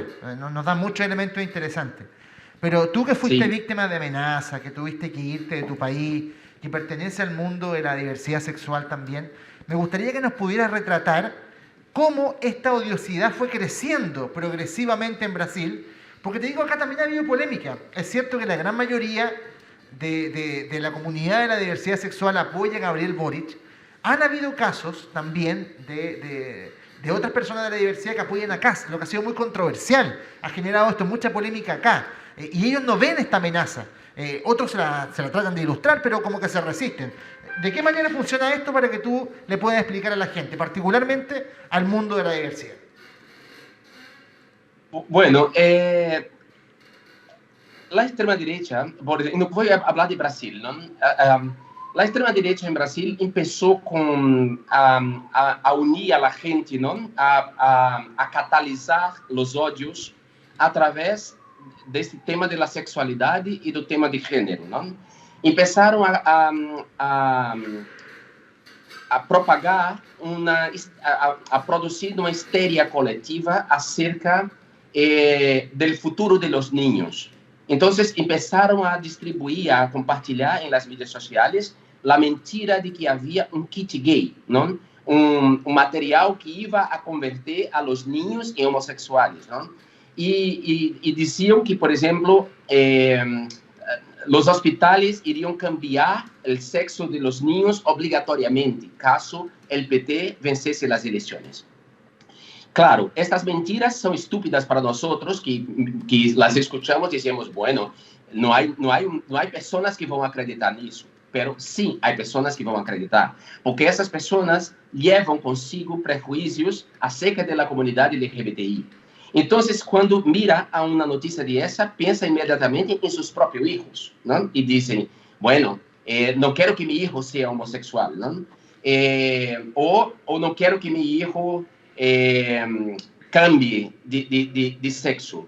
Entonces, aunque la mentira sea absurda, va movilizando un prejuicio, una mentalidad que está ali inconsciente y que la propia persona no sabe. Y claro, estamos viviendo un momento de muchos cambios no mundo, ¿no? Muchos cambios tecnológicos, cambios climáticos, hay inseguridad acerca do empleo, de la gente. Entonces, todo eso pone a la gente muy vulnerable a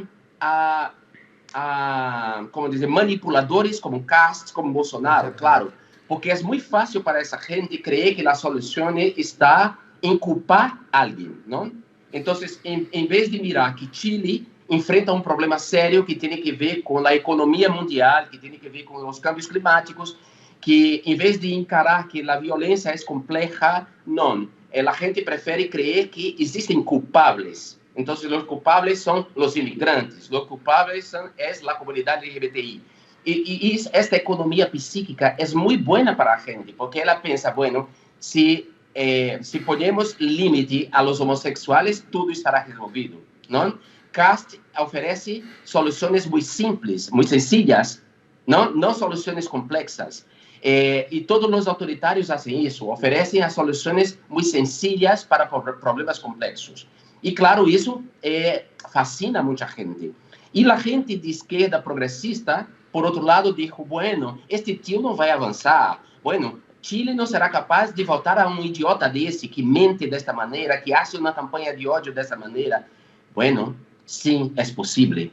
Sí es posible. Entonces, aviso a vosotros, Chile tiene que estar unida para salvar la democracia, porque la democracia se morre de esta manera, con mentirosos como ese que manipula ao medo e as inseguridades da gente.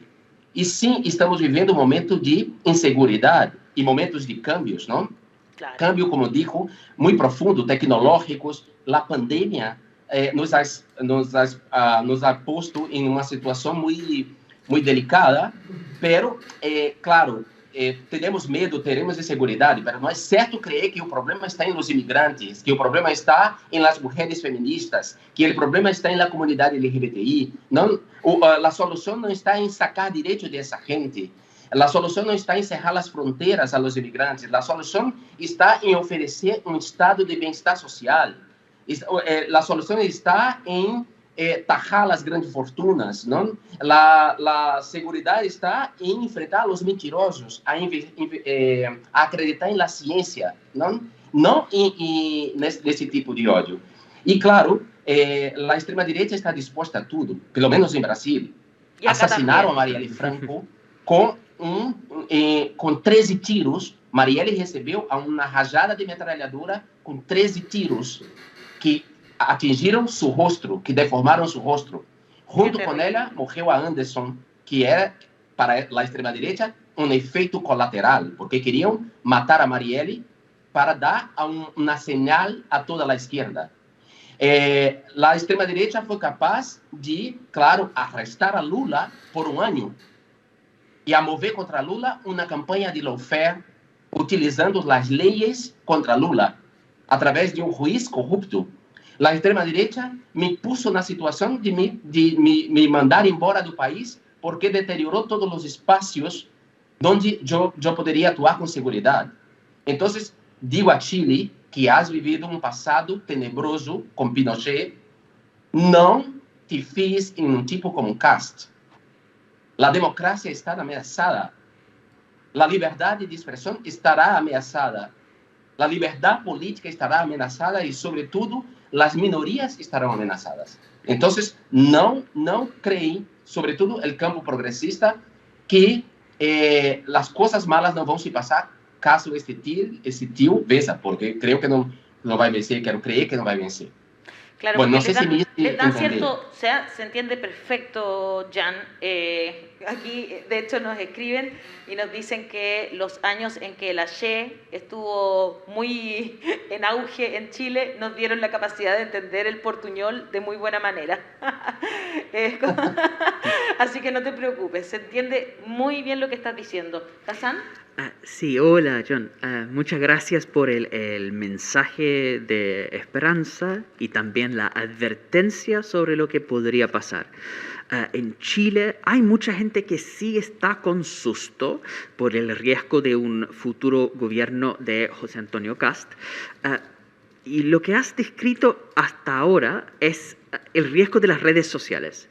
Y eso ya lo tenemos. Tenemos una campaña de desinformación, de mentiras, de calumnias en redes sociales que está llegando a los medios de comunicación masivos.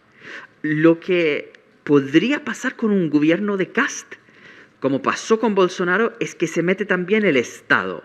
Te quería preguntar, ¿qué pasa cuando esta ultraderecha que moviliza desde las redes sociales llega al Estado? ¿Qué cosas adicionales puede hacer teniendo el gobierno? Bueno, la primera cosa es afectar la libertad de prensa, ¿no? Porque la prensa ahora en este momento puede flertar con esta desinformación. Eso sí pasó en Brasil, ¿no? La mayoría de los vehículos de comunicación, de los órganos de comunicación comerciales, flertaron con la desinformación. No desmentiram las mentiras, não foram muito honestos intelectualmente, não desmascararam a Bolsonaro porque havia, claro, interesse de parte da classe dominante em la eleição de Bolsonaro.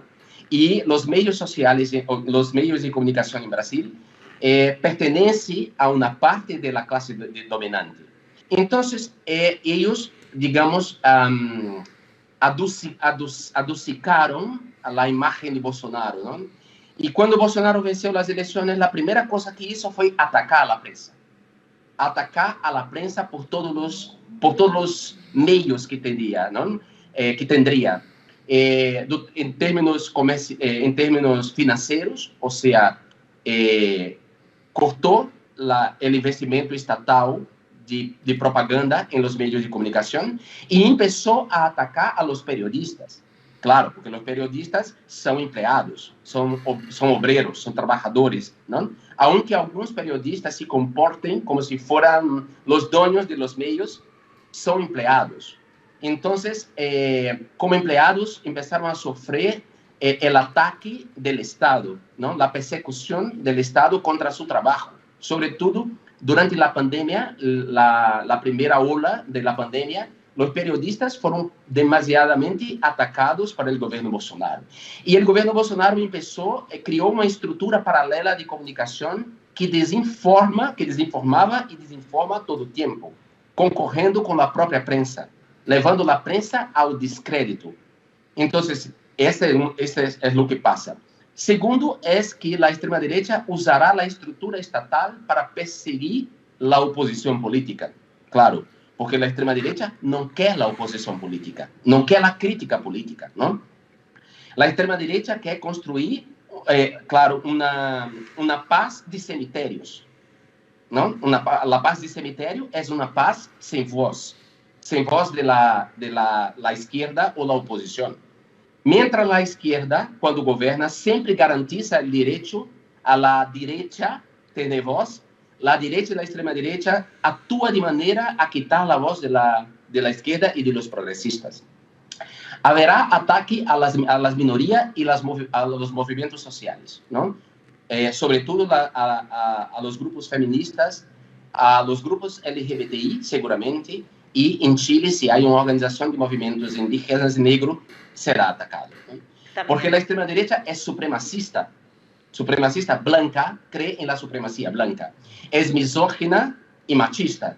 Cree que la mujer debe estar en casa, no ocupando espacios que pueda concorrer con los hombres. Es homofóbica y transfóbica, es negacionista, es antiecológica, es capitalista salvaje, ¿no? No cree sequer en un capitalismo que proteja, un capitalismo que proteja mínimamente al medio ambiente. Eso es la extrema derecha. La extrema derecha es contracultura. Entonces los artistas se quedarán amenazados. En Brasil, cuando Bolsonaro venció las elecciones, acabó con el Ministerio de la Cultura. Acabó. Lo convirtió en una Secretaría de Cultura que empezó a promocionar una estética nazi. Y cuando digo eso, no estoy haciendo broma.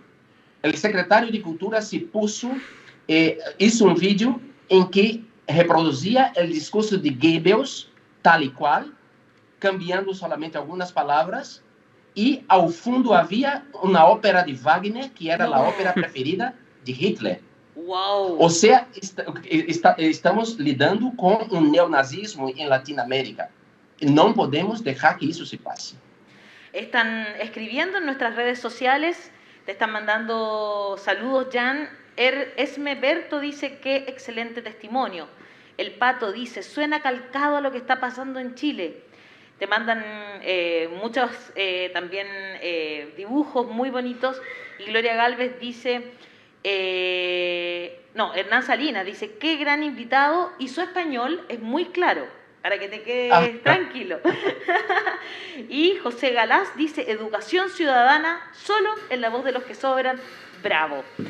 Algunas activistas quisieron hacerte algunas preguntas, Jan, y vamos a partir por Marcela Riquelme, quien es diputada electa. Ella pertenece a la nueva bancada disidente de las disidencias sexuales, es una mujer lesbiana y te hizo una pregunta. Acá está Marcela Riquelme haciéndole una pregunta a Jan Willis.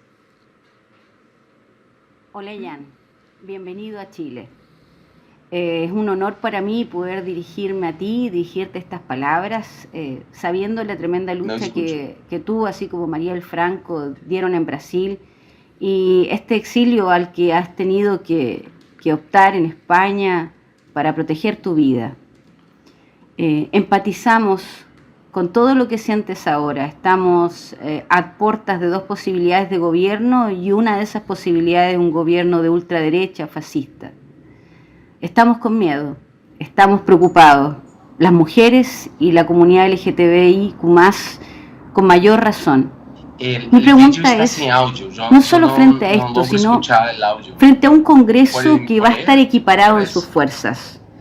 ¿Cómo podemos avanzar? ¿Cómo se puede negociar con la ultraderecha? ¿O tenemos que postergar nuestros sueños por 4 años más? ¿Qué nos puedes decir de eso? Gracias. No sé si la escuchaste, Jan, pero Marcela te pregunta... La pregunta, porque estaba Hola, el vídeo se quedó sin bienvenido audio. a Chile. Si puedes reproducir, para mí sería Sí, bueno. te cuento de todas formas, después te la podemos mandar para que tú conozcas a Marcela, es una electa diputada.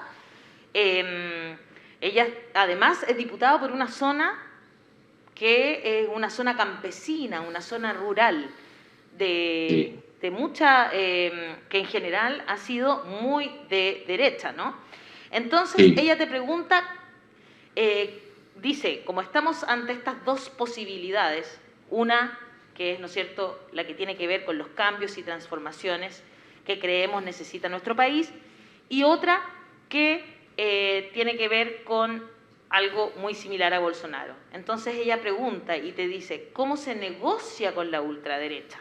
Ya entrando en la arena política, en el Congreso, ¿se puede hacer? ¿Se puede negociar con ellos? ¿Se puede gobernar con ellos en el poder? Bueno, es muy difícil negociar con la extrema derecha, porque la extrema derecha en general no está dispuesta al diálogo, ¿no? La extrema derecha es como una infección en los parlamentos y casi siempre, como dice, infecciona al discurso público, ¿no? El peligro de la extrema derecha cuando logra asientos, sillas en los parlamentos, es que contamina todo el discurso público con su odio y sus mentiras. Entonces, no es que nosotros no queremos dialogar con la extrema derecha, es que la extrema derecha no negocia, no dialoga. y actúa por medio de la mentira y sobre todo de la agresión, del insulto.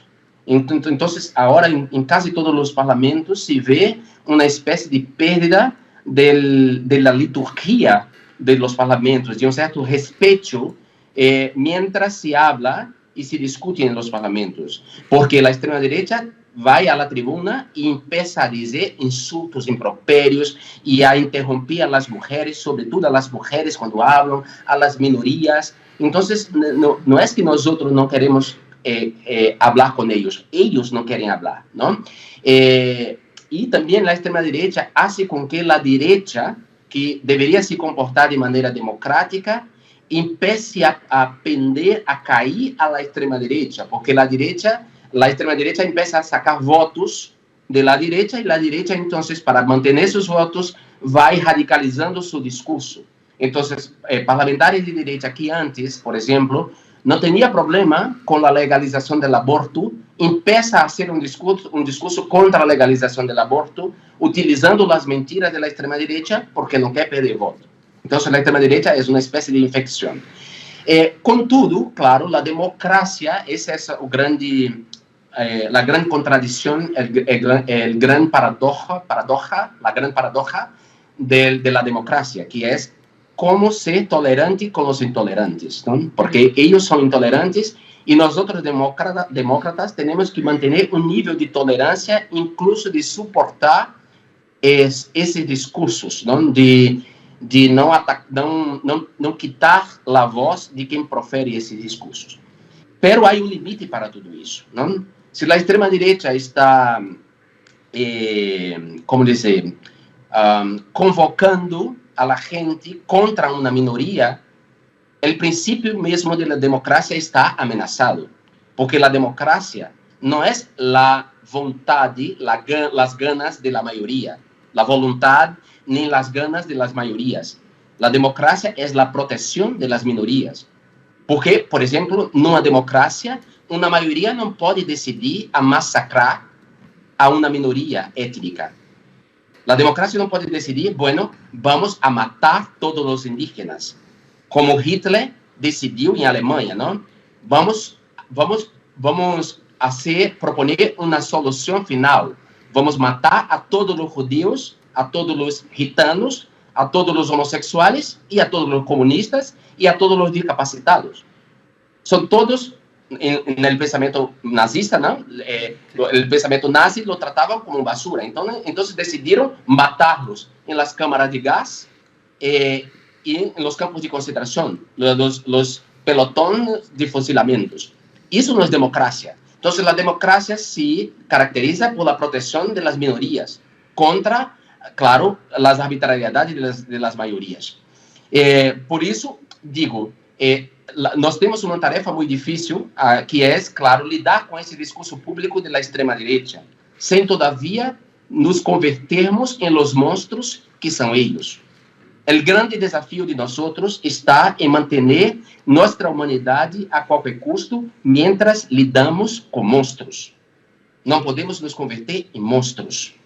Por isso, nosso discurso há que ser sempre pedagógico, sobretudo o discurso de nós minorias, não? Tenemos lesbianas, gays, trans, las personas negras, tenemos que ser pedagógicos porque hay una transformación. Perdona, ha salido mi batería, está Pero caído. Todavía estamos viéndote perfecto. Hay un cambio de mundo y tenemos que perceber que este cambio, claro, está afectando a la gente. Y para lidarnos con estos cambios tenemos que ser pedagógicos sin todavía sermos tolerantes con la violencia y con el odio que amenaza la vida. Eso no podemos ser tolerantes. Y sobre todo las instituciones democráticas han que operar en este momento, ¿no? Claro, porque las medias sociales están fuera de control, pero fuera de las medias sociales hay instancias de la democracia que hay que poner algún control a las medias sociales, ¿no? Al discurso de odio en las medias sociales. Y desde nuestra parte tenemos que entender que muchas veces los ataques a nuestros perfiles en las medias sociales no son ataques hechos por personas, son ataques hechos por robots, por perfiles por perfiles de inteligência artificial que não são humanos e, portanto, não serão afetados por nossos discursos, por nossas explicações. Claro. Por isso que digo que não podemos nos pôr em pânico se nosso perfil é atacado com muitas mensagens de ódio. Primeira coisa, não nos ponemos em pânico. A maioria não é gente. Aconselho a silenciar esses perfis, a pôr em circulação o desmentido e a acionar todas as instituições que possam fazer algum tipo de justiça. Perfecto.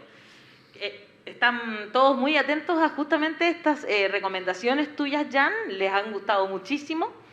Y te quiero dejar ahora con Isabel Amor. Ella es presidenta de la Fundación Iguales, que es una de las de los movimientos sociales que se la ha jugado por los derechos civiles de las personas LGBTIQ+. Aquí está Isabel Amor, entonces, presidenta de la Fundación Iguales. Isabel Amor, soy directora ejecutiva de Fundación Iguales, activista por los derechos humanos y particularmente por los derechos de las diversidades sexuales y de género. Y quisiera hacer... Mi nombre es Isabel Amor, soy directora ejecutiva de Fundación Iguales, activista por los derechos humanos y particularmente por los derechos de las diversidades sexuales y de género. Y quisiera hacer una pregunta, quisiera que nos contaras un poco más sobre la experiencia una vez que gana Bolsonaro, particularmente porque en nuestra experiencia, en lo que hemos visto, la violencia hacia las personas de la diversidad. Hola, mi nombre es Isabel Amor, soy directora ejecutiva de Fundación Iguales, activista por los derechos humanos y particularmente por los derechos de las diversidades sexuales y de género. Y quisiera hacer una pregunta, quisiera que nos contaras un poco más sobre la experiencia una vez que gana Bolsonaro, particularmente porque en nuestra experiencia, en lo que hemos visto, la violencia hacia las personas de la diversidad sexual y de género, por lo menos en Internet, ha crecido de manera sustantiva en los últimos meses con la ganada en la primera vuelta por parte de José Antonio Kast. Esto yo tiendo a creer que es porque su discurso alberga discursos de odio y me da mucho miedo que esto se traslade al mundo real, ¿no? También sabemos que cuando ganó Trump, tanto para las personas homosexuales y de la diversidad de género, pero también para las personas que son judías, por ejemplo, la violencia aumentó muchísimo. Hay curvas muy marcadas de ascenso y eso nos preocupa súper harto porque finalmente estamos hablando del día a día de una población que no somos solo nosotros, nosotras, sino que también todas las personas que nos rodean, que nos quieren y que no son necesariamente parte de la comunidad. Finalmente, no sé si la escuchaste, Jan, al final.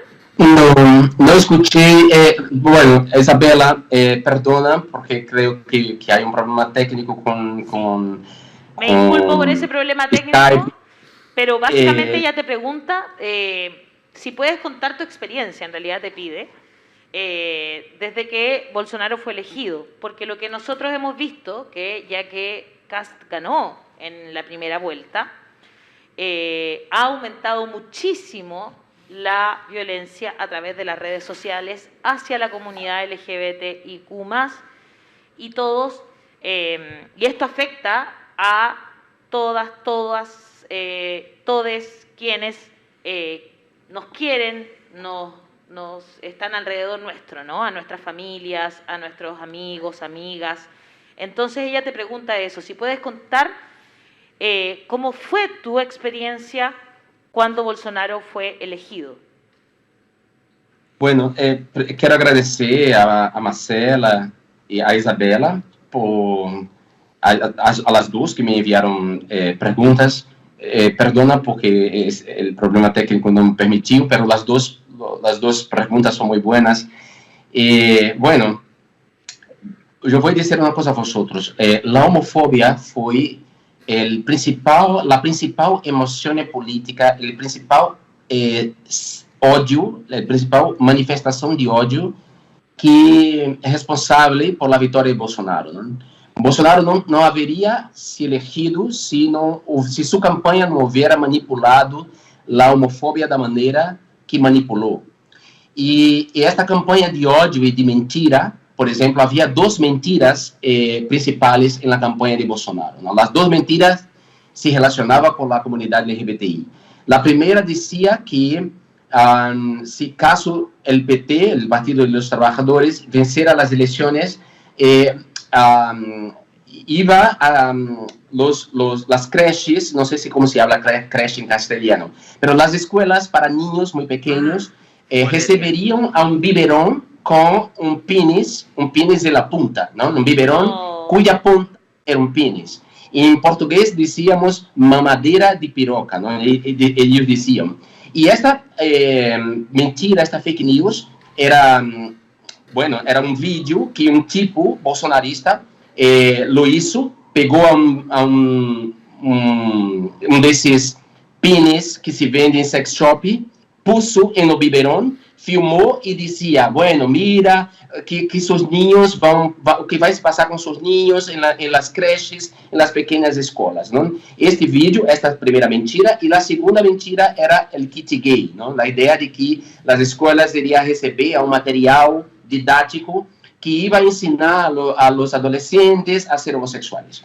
Entonces, estas dos mentiras, largamente compartilladas, con mucha plata, había como una red de financiación subterránea que envolvía a empresarios, creo que eso está se pasando en Chile también, a empresarios que subterráneamente están poniendo plata en esta campaña de odio e impulsando las mentiras a través de las redes sociales. Entonces, eso despertó en la gente una especie de pánico moral. Incluso los padres y madres de lesbianas y gays y personas trans fueron infectadas por esa mentira. Entonces, hay muchos padres y madres de lesbianas y gays que tienen un sentimiento de culpa en relación a sus hijos, ¿no? Padres y madres de lesbianas y gays y de personas trans piensan, bueno, aún piensan así, lamentablemente. Mi hijo es gay porque yo no lo eduqué bien. Yo tengo una culpa de mi hijo ser gay. Yo acepto mi hijo a pesar de su homosexualidad. Yo acepto mi hija a pesar de su homosexualidad. Entonces, esos padres y madres tenían una fantasía inconsciente de que si votasen un tipo como Bolsonaro, irían impedir que en el futuro surgiesen nuevos gays y lesbianas. Es un movimiento inconsciente. La homofobia es un sentimiento, sobre todo, inconsciente en la gente. La homofobia es la gran unanimidad. Hay homofobia en la clase alta, en la clase baja. Hay homofobia en la derecha, hay homofobia en la izquierda. Hay homofobia en el centro. La homofobia, sobre todo en países cristianos, como los países de Latinoamérica, la homofobia es la gran unanimidad. Por eso la extrema derecha concentra su mentira al principio en la comunidad LGBTI, porque es la manera de unir a la gente en el mismo odio, en el mismo miedo, en el mismo pánico, ¿no? Hay personas de izquierda que no están bien resolvidas con el tema de la sexualidad y género, ¿no? Mira, en la izquierda. Imagínate ahora en la derecha, en la gente obrera, vecina, ¿no? Entonces, por eso, hay que poner ojo en esta campaña de odio que mira a los homosexuales. Y yo viví eso en mi piel, porque, claro, yo fui convertido, porque yo era un activista LGBTI, un defensor de los derechos humanos. Yo soy un hombre mestizo, mi padre era un hombre negro, mi madre es una mujer blanca. Yo vengo de las camadas más pobres de la población, ¿no? A los 2 años yo estaba en las calles vendiendo, por tanto no pertenezco a las clases dominantes, al contrario. Yo tengo un repertorio y una formación cultural, o sea, yo representaba una amenaza a los objetivos de la extrema derecha. Pero el hecho de que soy un hombre gay asumido fue utilizado contra mí. Entonces, la gente que no tenía motivo para me odiar, empezaron a me odiar, encontraron en la mentira una excusa para me odiar. Había mucha gente que sabía que lo que circulaba a mi respeto era mentira, pero pensaba, bueno, yo pienso que es mentira, pero ese chico es demasiado arrogante. Ese chico es un gay que no está en la peluquería cortando los pelos de las mujeres. Este gay está en el Parlamento, y el Parlamento no es lugar para gay, no es sitio para gay. Así que sí, lo odio por eso también. Y de esa manera la gente iba siendo convencida a me odiar, y claro, no había espacio donde iba en 2018 donde yo no era insultado, donde yo no era amenazado. Yo cogía un taxi y el taxista prometía que de 2019 yo no pasaría, que me quedaría muerto, ¿no? Que si Bolsonaro vencese las elecciones, yo sería asesinado como Marielle fue asesinado. Además, es importante decir aquí que 4 horas después del asesinato de Marielle, 4 horas después, la extrema derecha puso en circulación mentiras contra Marielle Franco, mentiras que buscaban justificar su asesinato. O sea, la extrema derecha no tiene escrúpulo, y claro, por eso, por esa violencia que estaba viviendo, yo fui obligado al exilio, porque, claro, no sobrevivería en el Brasil, ¿no? Algún fanático ligado a las iglesias evangelistas, o sicarios ligados a las milicias, o cualquiera podría me matar. Entonces, por eso estoy en el exilio, ¿no?